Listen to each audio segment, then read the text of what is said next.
The night was quiet except for the whisper of the sea and the song of the wind through the pines. The sky was scattered with stars, thousands of them, glittering like scattered diamonds on a black velvet sheet. On the edge of a small coastal village, two children sat side by side on the sand, their feet buried in the cool grains, their eyes lifted to the heavens. "I'm going to leave this village one day," the boy said softly, his voice carrying a mix of determination and longing. "I'll go where the stars meet the sky. I'll see the world beyond the sea." The girl turned her head toward him. Her name was Leela, and she had known Noah all her life. His words did not surprise her. He had always been the dreamer, always talking about ships and cities and places their village folk had only heard about in stories.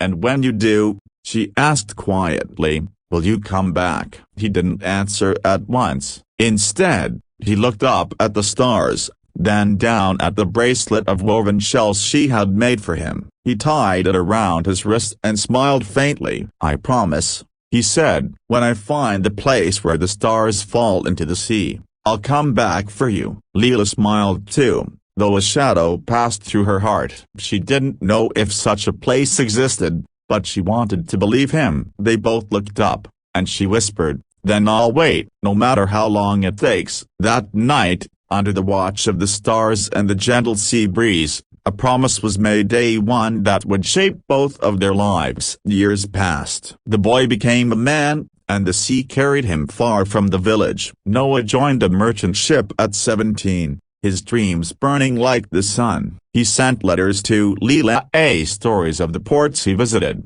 the storms he survived, the stars he saw from foreign shores. And Leela, true to her word, waited. Every evening she walked to the same shore where they had made their promise, watching the horizon, her eyes scanning the waters for the sails of his ship. The villagers often whispered about her as the girl who waits for the sailor. Some pitied her, others admired her. But Leela never stopped waiting. Then one year, the letters stopped. At first, she thought it was just a delay, perhaps the sea routes were closed, or his ship was somewhere distant. But months turned into years, and still no word came. Her heart grew heavier, but she refused to believe he had broken his promise. She would go to the shore, look up at the stars, and whisper, "I'm still waiting, Noah." What she didn't know was that far away, across a raging sea, Noah had not forgotten her. A storm had taken his ship down near the coast of Africa. He was one of the few survivors,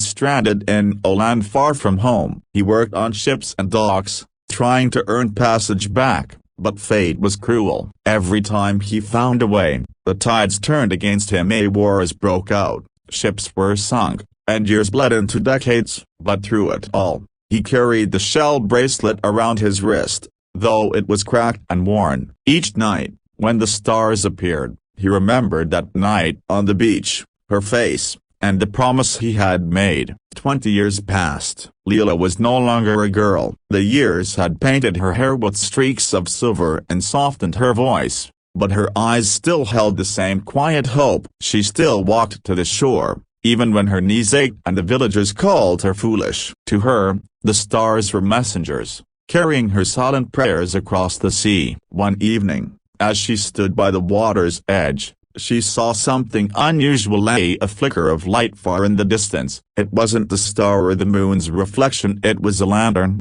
swaying on a ship's bow. Her heart quickened, and though her mind warned her against hope, she found herself walking closer to the water. The ship anchored near the old wooden dock. The waves lapped gently as a figure stepped down, tall, weathered, with hair streaked by the sun and eyes deep as the ocean. He limped slightly, his face lined with time, but when he looked up, she knew. "Noah?"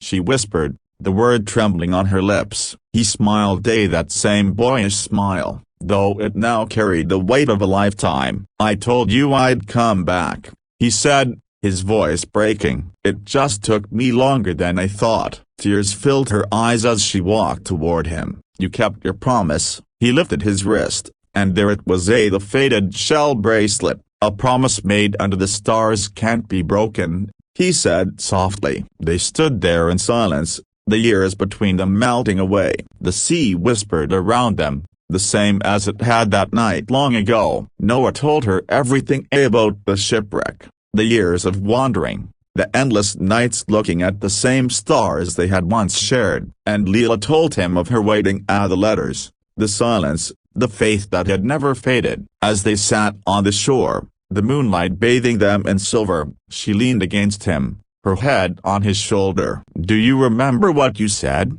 she asked. He chuckled faintly, "That I'd find a place where the stars fall into the sea." "And did you?" He smiled. "Yes," he said, his eyes glistening. "It's here. It's you. You've always been where my stars led." Her eyes filled with tears again, but this time they were soft, like rain after a long drought. She closed her eyes, listening to the rhythm of the waves and the beating of his heart beside her. They stayed like that until dawn painted the sky in shades of pink and gold. The village awoke to find them sitting together on the sand, side by side like the children they once were. But life, as always, has its tides. Noah's years at sea had taken their toll. His body was frail, his lungs weak, and though he never said it aloud, Leela could see that time was running short. One evening, as the wind whispered through the pines, Noah said quietly, "If one day you look up at the stars and can't find me beside you, don't be sad. I'll be there in the starlight, in the sea, in every breath of wind you feel." She held his hand tightly, tears falling silently. "You're not leaving again," she said. "Not this time." He smiled faintly, brushing a strand of hair from her face. "Not really. Not where it matters." That night, under the same vast sky where they had once made their promise, Noah closed his eyes for the last time, the sound of the sea cradling him like a lullaby. The stars shone brighter than ever, as if welcoming one of their own. When morning came, Leela sat beside him, holding his hand. She did not cry. She looked up at the sky and whispered, "You kept your promise, Noah. Now it's my turn." She buried him by the shore, beneath the old tree where they had once carved their initials as children. Every night after, she would come and sit there, looking at the stars, talking to him as if he were still beside her. As years passed, her body grew frail, her steps slower, but her heart remained steadfast. And one night, when the sea was calm and the stars were bright, the villagers saw a strange sight: a light near the old tree, glowing softly like starlight. By morning, they found her sitting there peacefully, her hand resting on the same shell bracelet she had once tied around his wrist, a faint smile on her lips.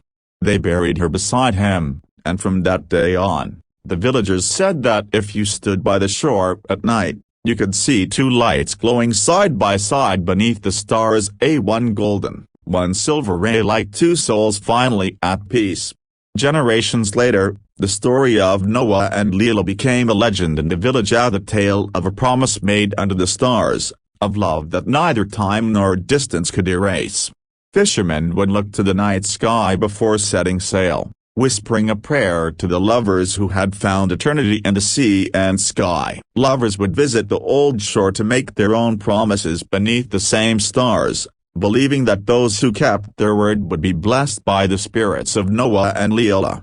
And on clear nights, when the sea was still and the stars hung low, some swore they could hear faint laughter carried by the wind, as the echo of two souls reunited, forever bound by a promise made under the stars. The sea remained the same, the stars' endliness, and the story eternal, a reminder that love, when true, doesn't fade with distance or death. It waits, quietly and faithfully, until the stars themselves burn out, and even then, it shines on in the hearts of those who believe. Because some promises, once made under the stars, are never meant to be broken.